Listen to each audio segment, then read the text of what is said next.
Bonjour tout le monde, je suis absolument ravie de vous retrouver. Après plus de 3 mois d'absence, voilà, je suis désolée mais la vie est ce qu'elle est et le printemps est une période extrêmement chargée au niveau du jardin. Donc voilà, je suis...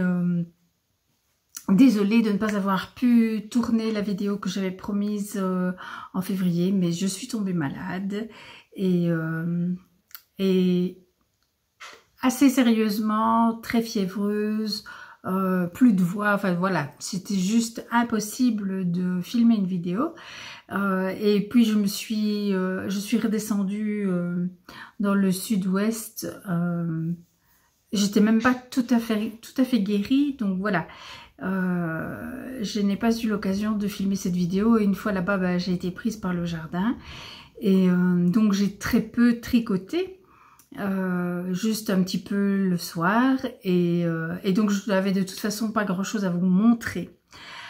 Néanmoins voilà, des tricots terminés il y en a quelques-uns.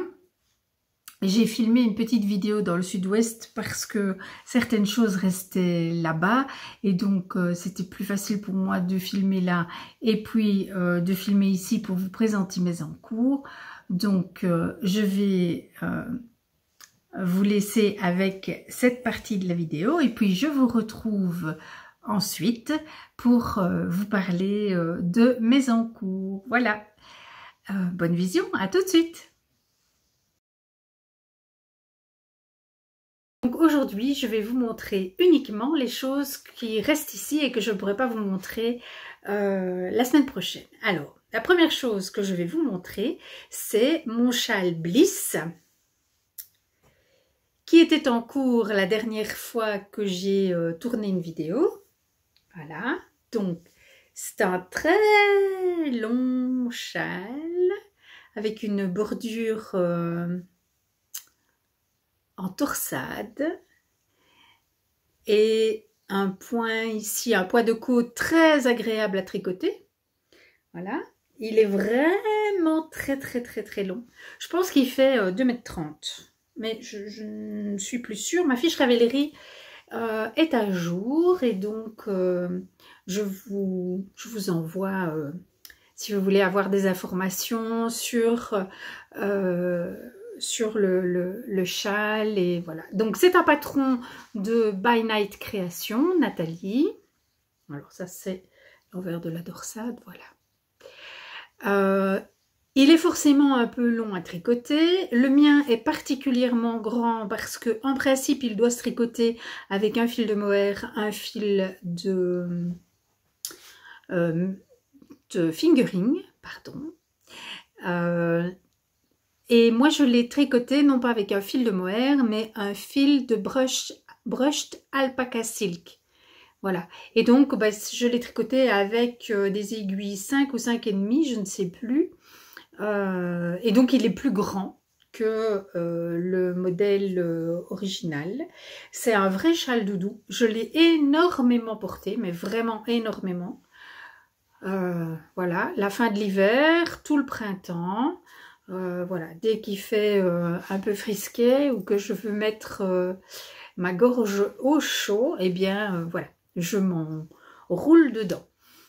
Donc ça c'était le premier projet terminé que je voulais vous montrer, mais là on va remonter, c'est le mois de juin, donc je ne vais pas m'embarquer, enfin m'encombrer de ce châle que je vais garder avec moi pour l'avoir pour le début de l'automne. Alors j'ai un autre projet terminé à vous montrer. Il s'agit d'une robe que j'ai faite sur base du patron Miroménil. Eh bien, je ne sais plus qui est la designer. C'est pas très grave, vous aurez le lien dans la barre d'infos. Donc voilà, j'ai choisi de faire la robe. Donc c'est un patron assez versatile qui vous propose différentes possibilités. Voilà, moi j'ai choisi de faire la robe avec des manches fitées, mais je les ai fait longues. Voilà, et donc voilà, vous avez ici le corsage, et puis sous le corsage on fait quelques augmentations. Moi je les ai fait devant et derrière. Voilà, alors comme je n'ai pas la possibilité de vous montrer ce que ça donne porté ici parce que j'ai pas de recul, je vais vous insérer une vidéo qu'on a faite hier pour que vous puissiez voir à quoi elle ressemble. Voilà, je mets la vidéo maintenant.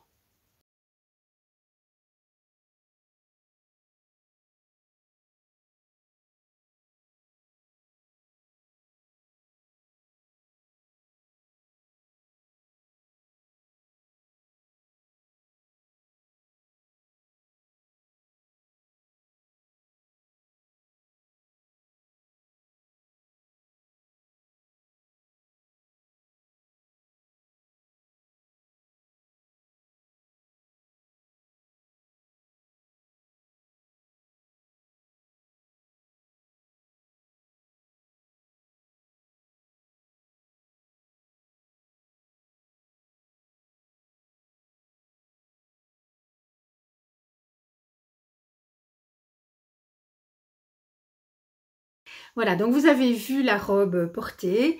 Je ne l'ai pas encore bloquée parce qu'elle est tombée de mes aiguilles il y a 2-3 jours. Je ne la bloquerai pas avant de partir parce que je n'aurai pas le temps, donc je la bloquerai cet été. Alors, ben forcément, comme elle n'est pas bloquée, le tombé n'est pas parfait, vous avez pu le voir, mais je pense qu'une fois bloquée, ce sera très chouette. Alors, je l'ai tricoté avec le fil recommandé, c'est-à-dire un fil Coast de Holzgarn, voilà, qui est donc moitié coton, moitié laine, que j'ai doublé avec un mohair que j'ai teint à l'avocat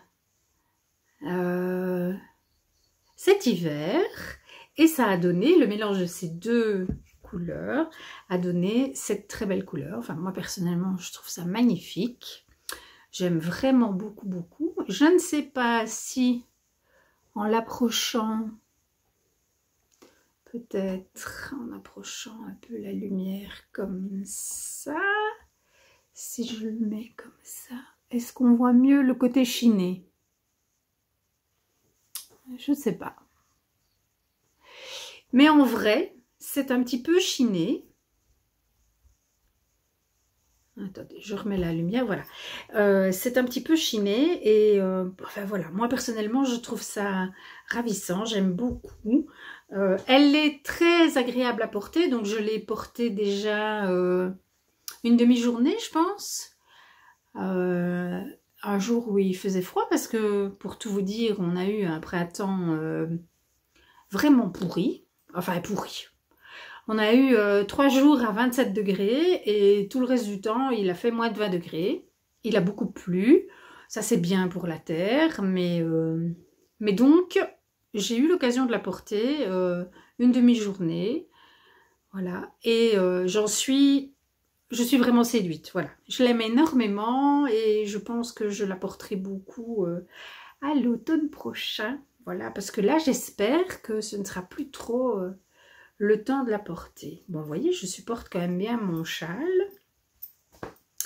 Donc ça c'était, je vais dire que c'est le projet qui m'a occupée pendant quasiment tout le mois de mars.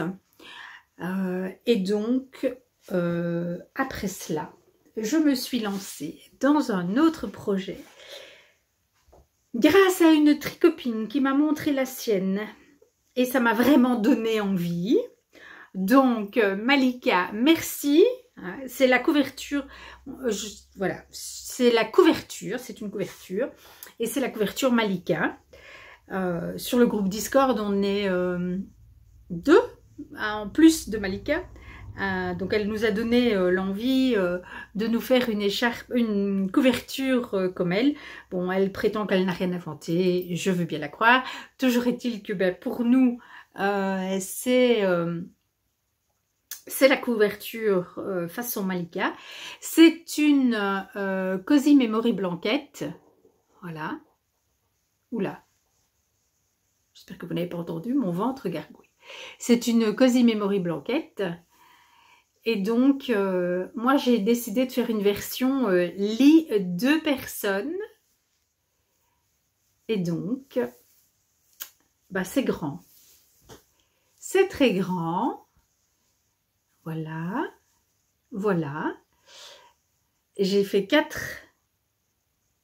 Hop. Voilà, je vais vous la faire défiler pour que vous puissiez voir.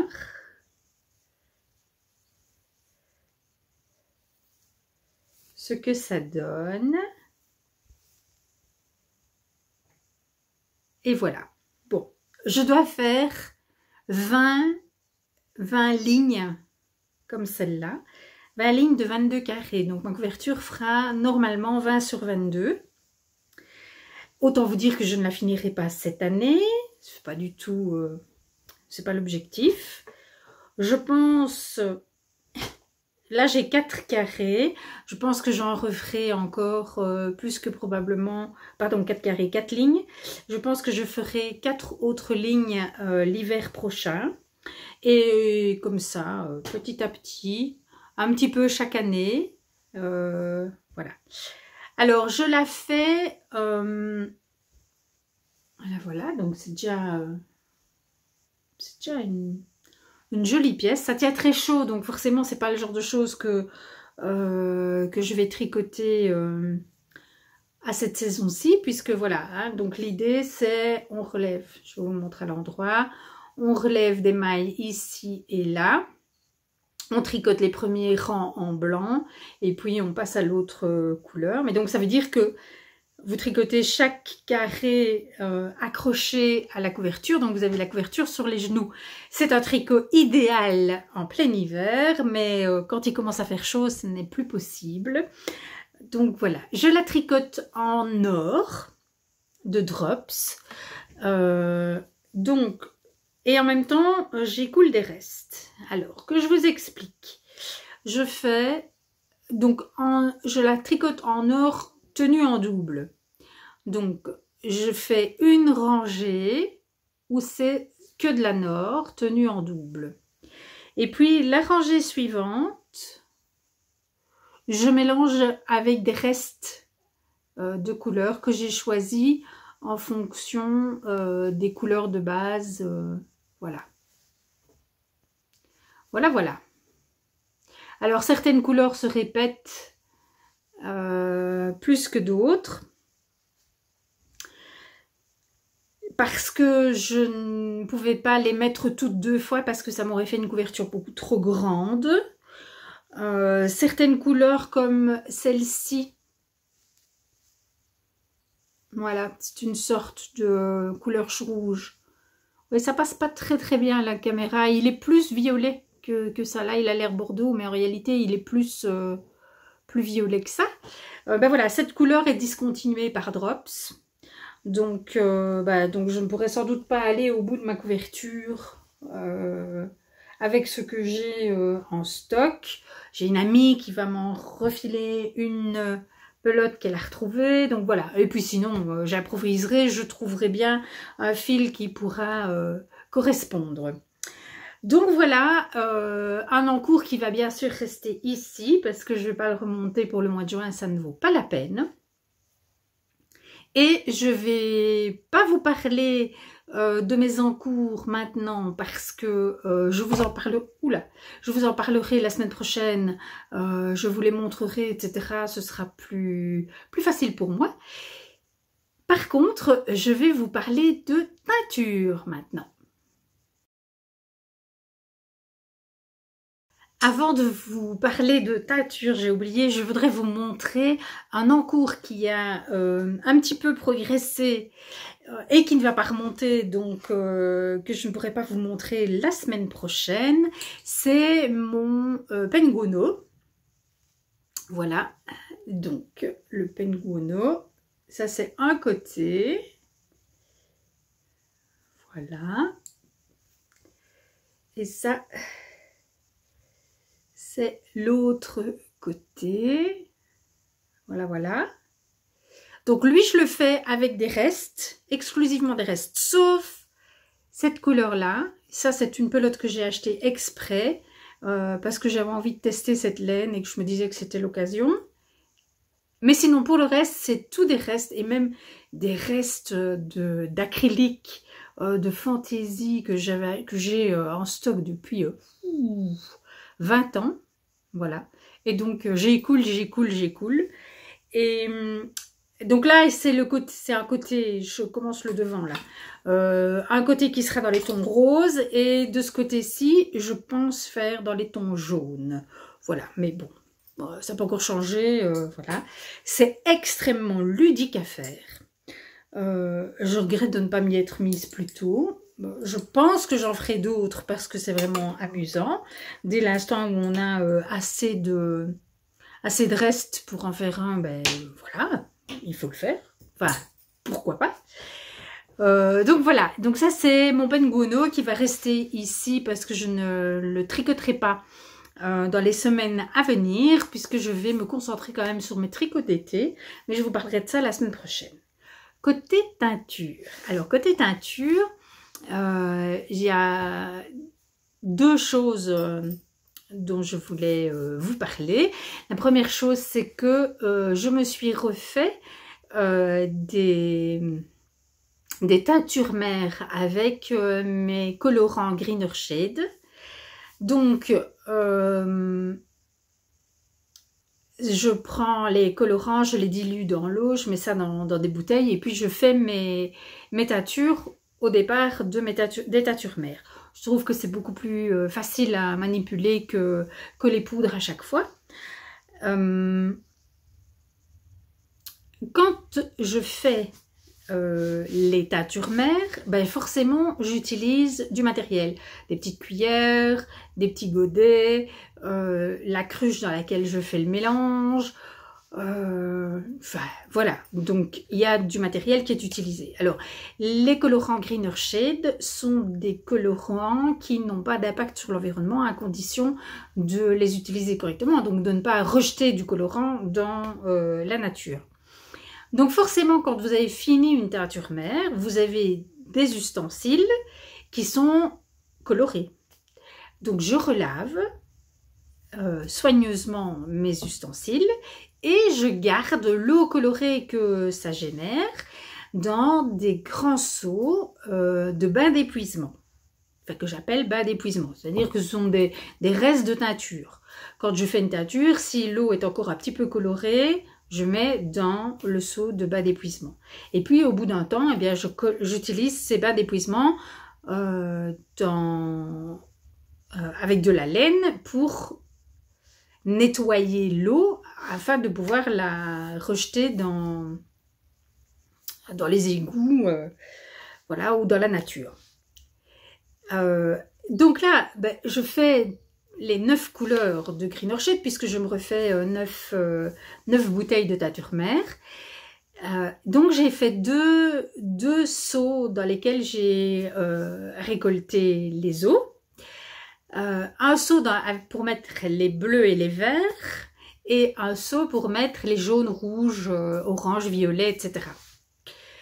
De manière à avoir des bains qui sont pas trop mélangés pour pas avoir du brun quand je recolore parce que bah, c'est rarement très joli.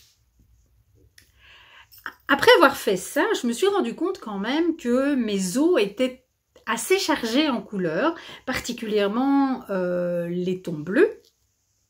Et je me suis dit, oh ben, je vais tenter une petite teinture avec ces eaux de nettoyage. Et voilà, j'ai fait des petits kits à chaussettes. Alors j'en ai fait 3. Voilà.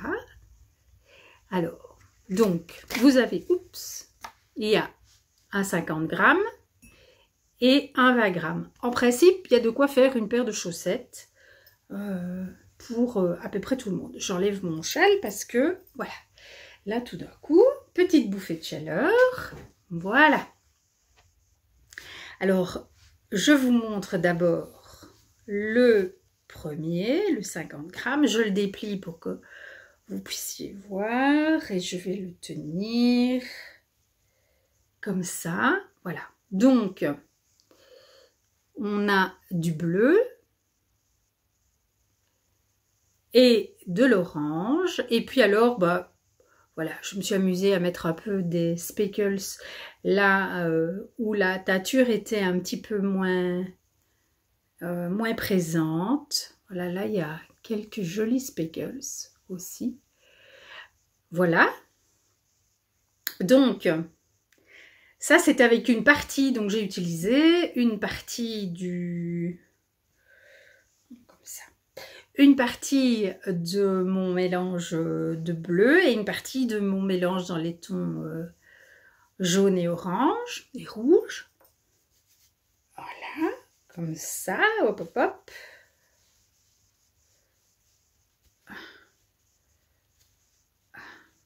Ah, voilà. Voilà. Et puis, dans une casserole, j'ai mis le bleu. Voilà. Donc, tout ce qui me restait comme bleu, enfin comme eau dans mon seau d'épuisement bleu-vert, je l'ai mis dans une casserole et j'éteins 3 petits mini de 20 grammes. Voilà, et donc vous voyez, ils sont bien intenses. Voilà, voilà. Et puis, ben, les 3 petits mini de 20 grammes n'ont pas totalement épuisé le bain, donc il me reste encore de ce bain de mélange. Voilà. Et ces 3 petits kits à chaussettes, je vais les offrir dans le cadre du CAL Jacquard Chaussettes 2023. Et donc, voilà, j'ai mis un petit message dans le groupe, sur le groupe du CAL pour expliquer que j'organisais un petit concours pour les membres de ce CAL pour leur faire gagner les 3 petits kits à chaussettes que j'ai créés comme ça avec mes eaux de lavage. Et donc voilà, je voulais vous le raconter parce que enfin pour moi c'est important d'utiliser toutes les eaux colorées, de ne pas rejeter de colorants dans la nature. Et puis voilà, pour vous montrer qu'il y a moyen de faire des très jolies choses finalement. Alors sinon, j'ai encore fait de la teinture, mais cette fois-ci de la teinture naturelle. Si vous vous souvenez, si vous me suivez depuis longtemps, pendant les Vlogtober, je vous ai filmé une session de teinture à l'avocat. Et dans ma session de teinture à l'avocat, j'ai teint 4 écheveaux de sport. C'est du Merino non superwash. Et parce que je voulais me faire le pull, le Paul Klee Sweater. Donc je vous mettrai une petite photo pour que vous puissiez voir de quoi il s'agit, qui est un pull en jacquard avec un très grand nombre de couleurs. Et moi, dans la taille que je compte faire, il me faudrait 18 couleurs. Alors, j'ai commencé à teindre. Donc ceci, c'est une teinture naturelle. Au départ, j'ai voulu combiner avec de la Nor, puis j'ai essayé d'autres calibres de laine et en fait, rien n'allait. Donc, j'en suis arrivée à la conclusion que j'avais pas beaucoup d'autres solutions que d'utiliser aussi pour le jacquard ce fil-ci.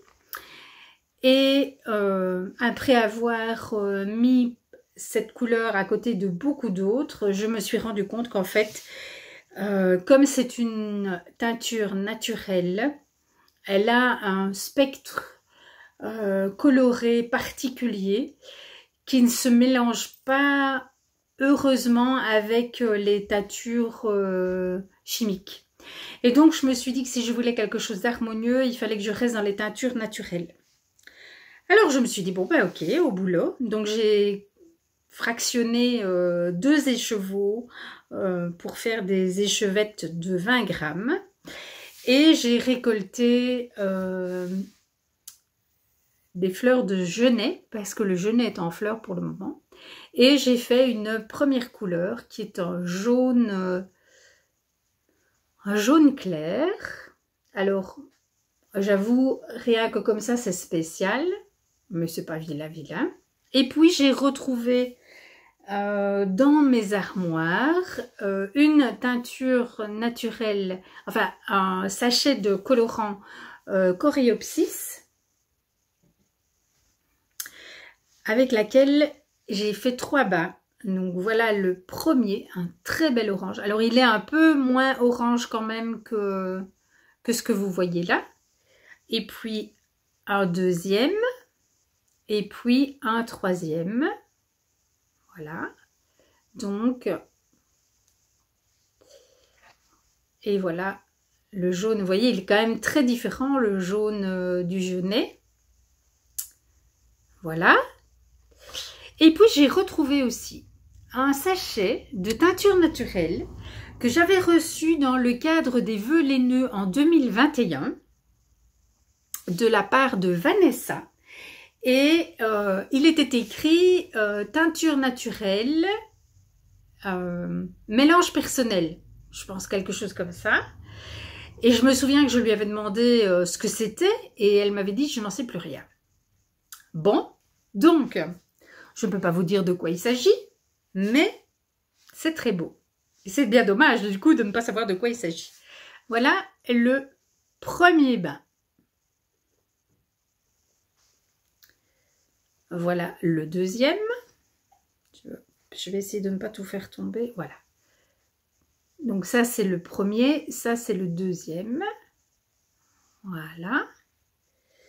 Là, c'est le troisième. Il est très proche du deuxième.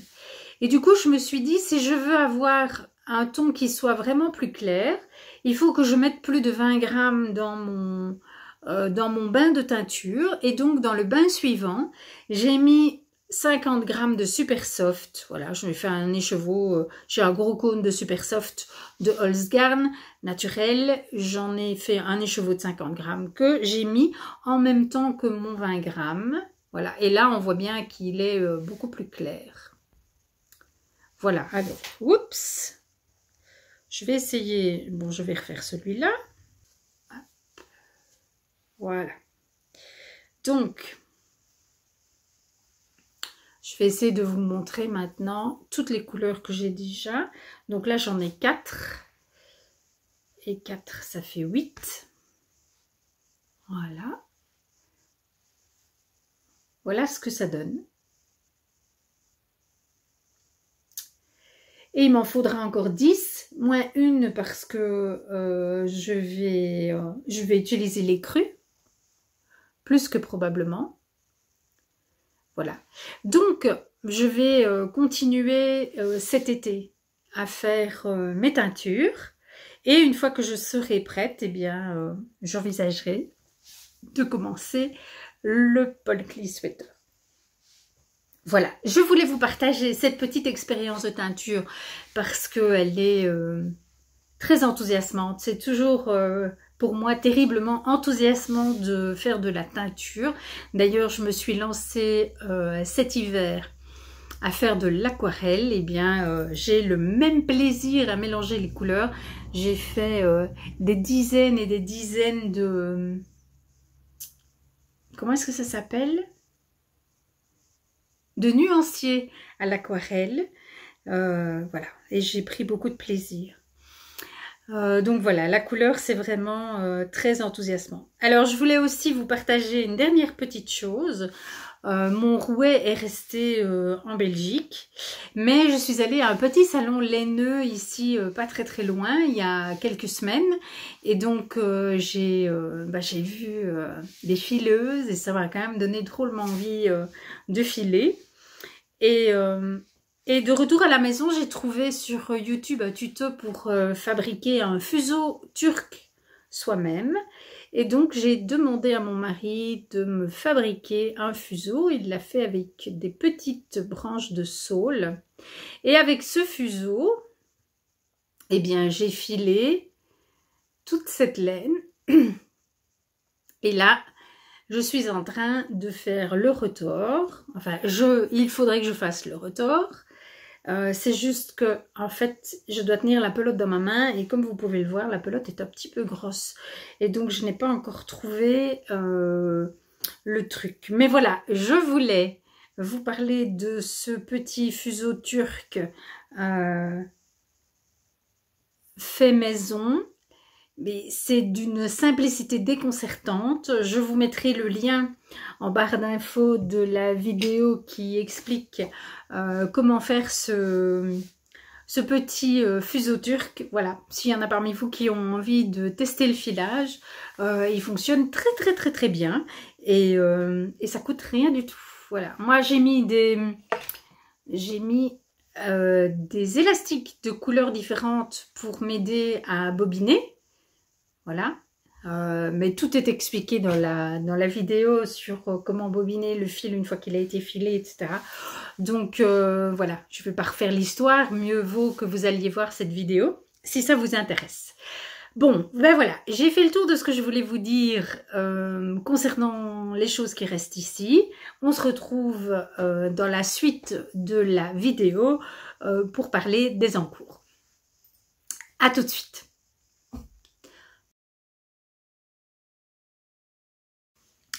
Voilà, eh bien j'espère que cette partie de la vidéo vous a plu déjà et puis ben voilà, je vous retrouve dans ma maison de Belgique pour la suite du programme. Alors, la première chose que je vous montre, c'est une paire de sockets terminée.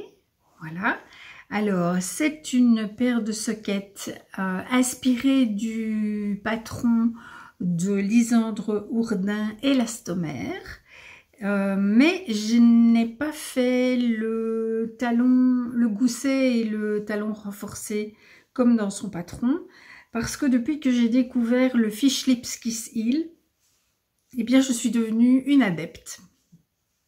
Et donc ici, c'est une socket qui commençait par la pointe, avec un Fish Lips Kiss Heel, et puis j'ai fait le petit bord allez, style tennis de l'élastomère.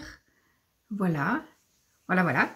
Je l'ai tricoté dans le coton Regia, coton à chaussettes. Donc c'est, si mes souvenirs sont bons, il y a donc c'est majoritairement du coton, je pense 75, 75 ou pardon, j'ai perdu l'habitude, 75 ou 80% de coton, et il y a 5% de polyester et puis le reste c'est du polyamide, donc du nylon. Voilà, donc cette paire de sockets, j'aime, voilà, je tricote, j'ai encore une autre paire qui est commencée. J'en avais tricoté 2 l'année dernière parce que voilà, la belle saison, j'aime bien porter des chaussettes tricotées. Mais en laine, bah, c'est difficile parce que c'est trop chaud. Donc voilà, je suis assez satisfaite de ce coton Regia. Voilà, moi je l'ai en blanc et en bleu marine. Et je me fais des petites sockets comme ça. Donc ça c'est le premier projet dont je voulais vous parler. Maintenant je vais vous parler plus que de mes tricots en cours et donc les encours que j'ai ramenés ici avec l'intention d'y travailler. Voilà. Alors comme ma vidéo précédente est une vidéo qui date de très longtemps, je ne sais plus ce dont je vous avais parlé et ce dont je ne vous avais pas parlé, mais j'ai une paire de chaussettes en jacquard qui est en cours. Là, voilà. Enfin non, la chaussette est terminée, mais je dois encore faire la deuxième. Là, voilà. Avec... Voilà. Ce sont les Easy Peasy Socks de je ne sais plus qui, mais vous aurez les informations dans la barre d'informations. Voilà. Et ce sont des chaussettes qui commencent par les côtes. Et puis vous avez une charte de jacquard à suivre, des indications pour faire le talon, et puis la suite ici. C'est donc une taille unique en fait. Et tout ce que vous pouvez faire si vous devez la rallonger, bah, c'est allonger dans cette partie ici. Alors moi je chausse en 36 et c'est tout juste. Voilà. Donc c'est pour vous dire que c'est vraiment une paire plutôt pour petits pieds. Mais je la trouve bien jolie. Alors moi je l'ai tricotée avec l'écru, c'est du BFL. Et le contrastant, c'est cette très jolie pelote. Alors, je dois avoir son étiquette, la voilà. Oui, c'est encore de la Regia. Voilà, c'est cette... Oui, ben ça sert à rien que je vous la montre parce que vous la voyez à l'envers. Donc, c'est de la Regia, 420 mètres pour 100 grammes. Et c'est cette couleur-là. Voilà, la référence de la couleur, c'est 09 375. Voilà, et donc c'est majoritairement du rouge avec un peu de violet, un peu de jaune, des patchs de blanc, voilà, un peu de fuchsia, voilà. Et je trouve que dans un jacquard, ça donne vraiment bien. Voilà, parce qu'on pourrait croire que j'ai mis plein de couleurs différentes, mais en fait, c'est... Voilà, c'est la même pelote. J'aime beaucoup le rendu. Voilà, voilà, donc forcément, elle n'est pas bloquée. Elle, voilà, c'est pas très présentable comme ça, mais je l'ai essayé, mon pied entre. Alors, j'ai réussi à faire une bordure très, très élastique. Je ne sais plus comment j'ai fait. Par chance, j'avais déjà commencé la suivante et donc, voilà. Je ne sais plus comment j'ai fait. Quand ça remonte à loin comme ça, c'est un peu compliqué. Mais j'espère que je m'en souviendrai, que j'arriverai à me souvenir parce que c'est vraiment un de mes gros soucis quand je fais les chaussettes dans l'autre sens. Et au niveau du jacquard, eh bien, j'ai quand même réussi à bien me détendre puisque mes chaussettes ont quand même une certaine élasticité. Bon, c'est pas encore parfait, mais c'est beaucoup mieux qu'au début. Donc voilà, je continue, je m'acharne. Donc voilà, ça c'est un objectif pour ce mois-ci. Je voudrais vraiment bien finir la deuxième chaussette de ce projet. Voilà, alors, projet en cours suivant. Le suivant, il s'agit d'un top, le top Valentine de Crystal LK. C'est Crystal LK Design, je crois que ça s'appelle. Donc c'est Christelle Nioul qui a un podcast sur YouTube qui s'appelle... Je pense que sa chaîne... Oui, ça doit être Crystal LK, le nom de sa chaîne. Je vous mettrai en référence là en dessous. Donc le top, c'est un top... Le top Valentine, c'est un top qui est sorti il y a déjà un moment, l'année dernière ou peut-être même encore avant. Et donc, c'est un top avec un yoke en dentelle et puis un petit raglan sur quelques centimètres après la dentelle. Voilà.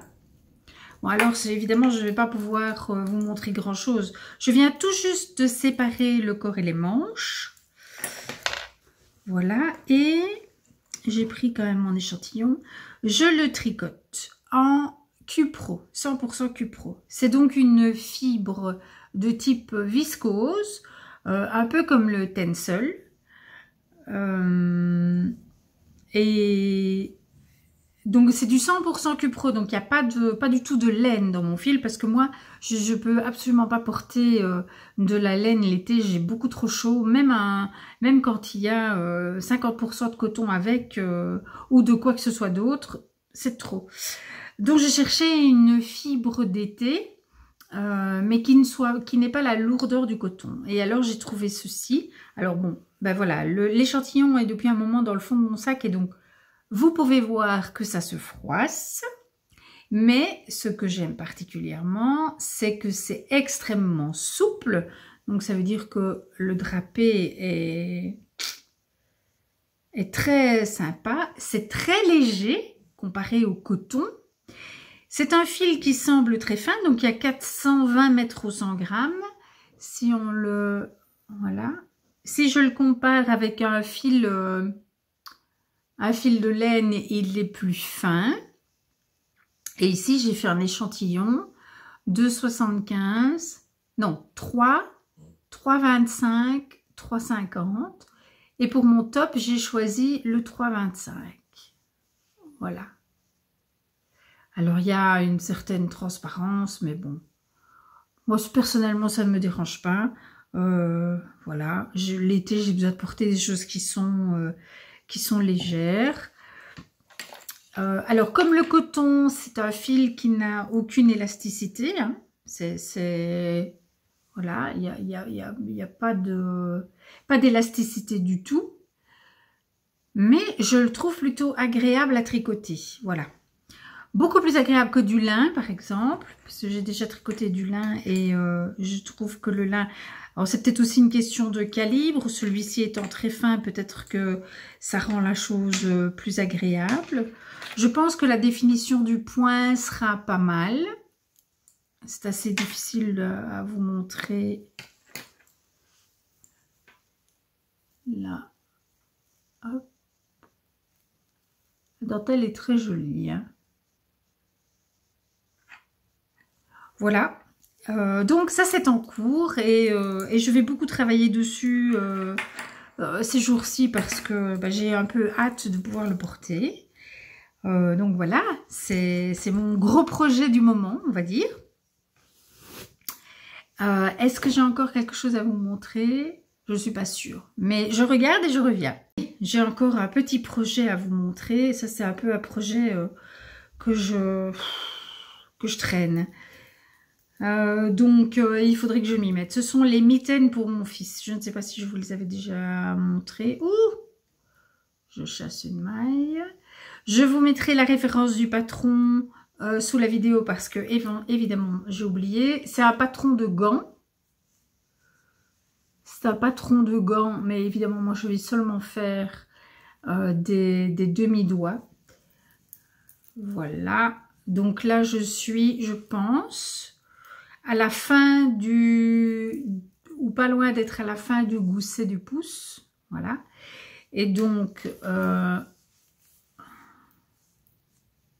non, à mon avis, j'ai encore, voilà ce que ça va donner. Là, je le fais en fil à chaussettes de Holzgarn. C'est pas pour moi, hein, c'est pour mon fils, ses mains sont quand même un peu plus grandes que les miennes. Voilà. Dans un violet varié comme ça.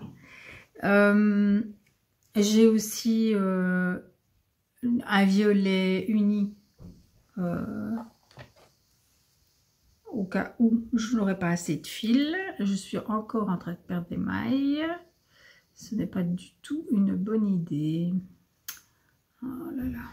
Attendez, hein, je reprends les mailles. Hop là, et je suis en train de... J'ai l'aiguille qui file et qui file et qui file. Bon. Je fais ça, je reviens. Mon prochain projet, c'est un top d'été que je vais faire en coton. Voilà. C'est un coton qui vient de chez Bodylene. C'est un coton, c'est un 100% coton filé en Italie. 260 mètres au 100 grammes. Et je l'ai tricoté, j'ai fait un échantillon, voilà. Donc c'est un fil qui change de couleur. Évidemment ici c'est une toute petite section, donc ce sont des grands morceaux de couleur. Forcément sur un top ça fera beaucoup plus de rayures je pense. Voilà, alors si on compare au Cupro, vous voyez que ceci est beaucoup moins... il y a moins de drapé. Mais, par contre, il est léger. C'est un peu comme si le coton... Comme s'il y avait de l'air pris dans le coton. Et donc, il n'a pas la lourdeur... Je trouve, en tout cas, moi, je ne le ressens pas comme très lourd. Par rapport à d'autres cotons que j'ai déjà eu l'occasion de tricoter.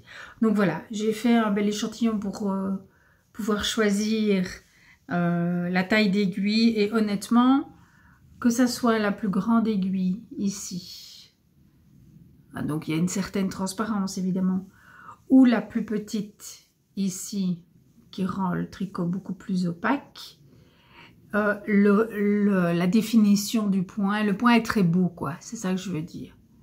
Et donc je vais pouvoir vraiment choisir la taille d'aiguille en fonction de l'échantillon du top que j'ai choisi.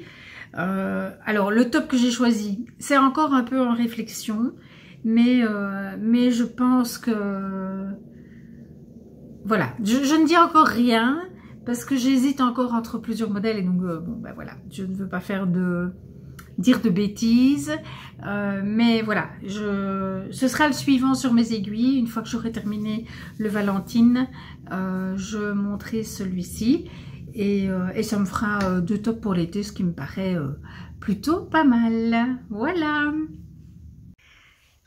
Alors, c'est aussi maintenant, au mois de juin, que je vais préparer mes petites surprises à moi-même pour le calendrier de l'Avent. Donc, comme l'année dernière, j'avais un projet, c'était, si vous vous souvenez, de me tricoter l'écharpe de Marie-Christine Lévesque Pythagore, avec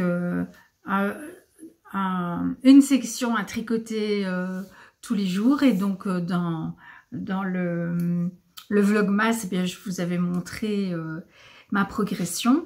Eh bien, j'ai l'intention de refaire la même chose cette année. Et cette année, j'ai choisi le patron Speltas, qui est fait vraiment pour la période avant Noël, puisque c'est 24 ou 25 rectangles. Et donc je vais emballer le nombre, je pense que c'est des 10 grammes, mais il faut que je vérifie la quantité de laine qu'il me faut dans chacune des 24 ou 25 couleurs pour me tricoter le Speltas pendant les fêtes de fin d'année. Donc je vais emballer ça maintenant, parce que comme ça, ça me permettra d'oublier et de redécouvrir et d'avoir de nouveau la surprise en fin d'année de chaque couleur qui va venir s'ajouter à mon projet. Alors, je vous avais proposé de me rejoindre dans cette aventure, et plusieurs d'entre vous ont décidé de me suivre. Et bien voilà, sachez que moi, c'est maintenant que je vais choisir mes laines et les emballer, parce que comme ça, je sais que j'aurai oublié au moment de Noël, et que ce sera plus gai parce que j'aurai la surprise au quotidien.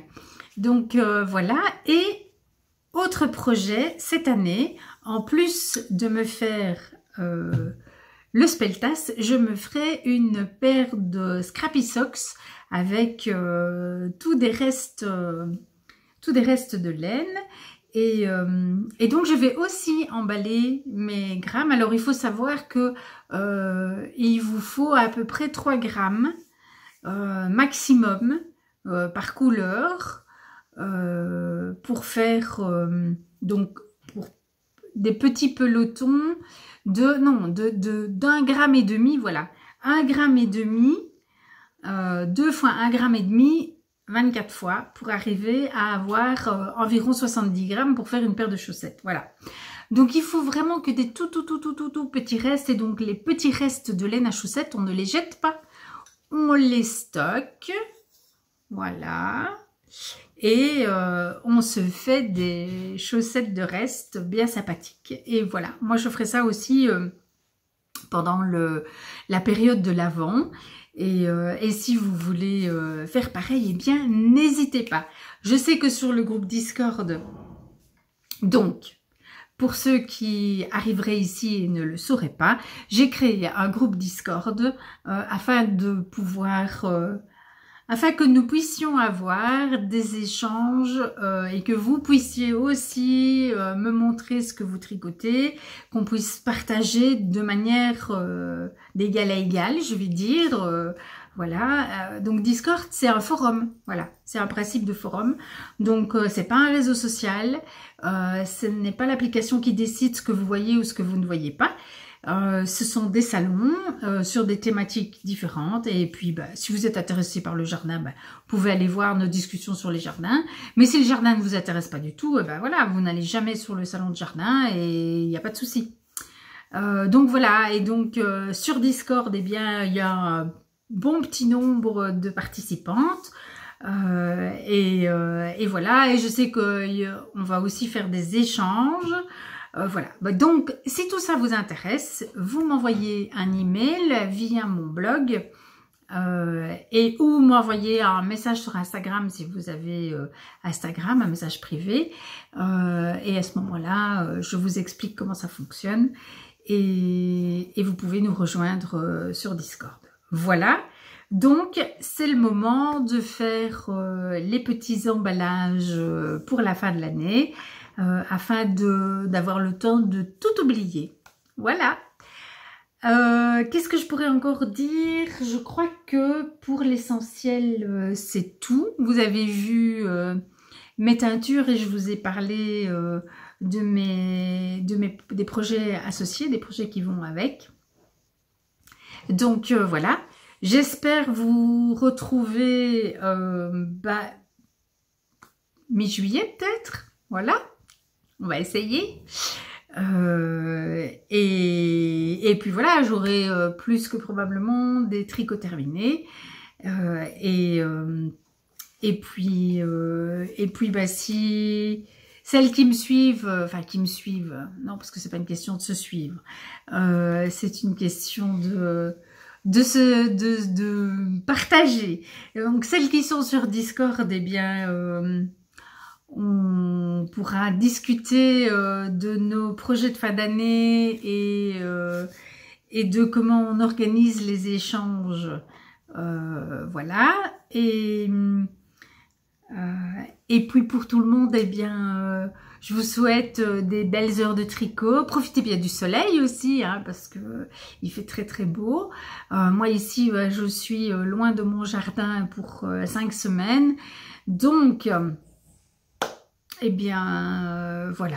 J'essaye de ne pas trop y penser parce que c'est difficile de laisser son jardin aussi longtemps tout seul. Mais bon, voilà. Je n'y pense pas trop, donc je vais pas mal tricoter, j'espère, et puis bien profiter de mes enfants. Ouais, ça c'est quand même la raison principale pour laquelle on est remonté. Et puis je vous embrasse très très fort. Pour les Liégeoises, eh bien on se retrouve le 18 juin pour un bel après-midi de tricot. Donc voilà. Portez-vous bien, profitez de ce moment de beau temps et on se retrouve en juillet. Ciao!